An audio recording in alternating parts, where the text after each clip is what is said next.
আজ শহীদ দিবস ও আন্তর্জাতিক মাতৃভাষা দিবস। বাঙালির জীবনে গৌরবের এক কালজয়ী।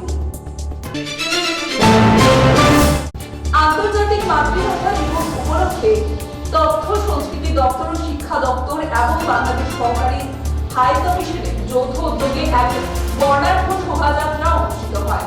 রাজধানী আগরতলার টাউন হলের সামনে থেকে শুরু হয়ে রাজধানীর বিভিন্ন পথ ঘুরে পুনরায় টাউন হলের সামনে এসে শেষ হয়।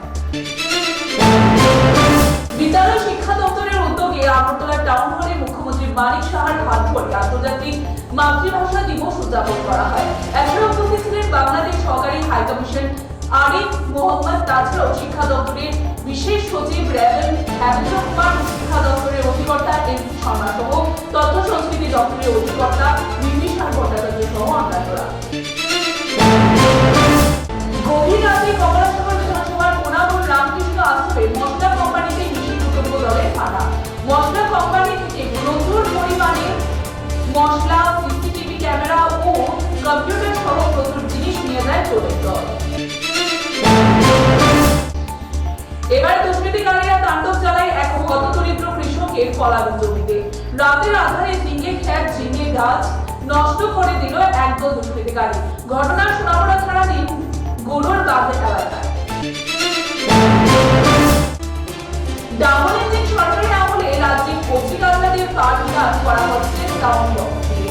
শিক্ষকের সাউন্ড রেকর্ডিং করে তা বক্সের মাধ্যমে ছাত্রছাত্রীদের শোনানো হচ্ছে। ঘটনা উল্লেখ করে কিল্লা ব্লকের কচিগাঁও এডিসি ভিলেজে উলুপাড়া স্কুলে শিক্ষক সংকটে এই স্কুলটির অবস্থা একেবারেই শোচনীয় হয়ে পড়েছে।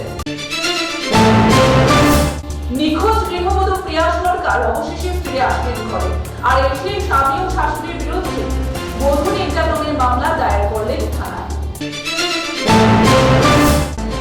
বুধবার আগরতলা মহারাজগঞ্জ বাজার পরিদর্শনে যান রাজ্যপাল ইন্দ্র সেনার একটি নাটক। ঘুরে দেখে বাজারের সমস্ত দোকানপাট পরিদর্শনকালে সঙ্গে ছিলেন পুর নিগমের মেয়র দীপক মজুমদার, কর্পোরেটের রত্না সহ আরো অন্যান্যরা। আবারও রহস্যজনকভাবে অগ্নিদগ্ধ হয়ে মৃত্যু হল 42 বছরের এক মধ্যবয়স্কা। ঘটনা শ্রীনগর থানাধীন শ্যামাপ্রসাদ কলোনি এলাকায়।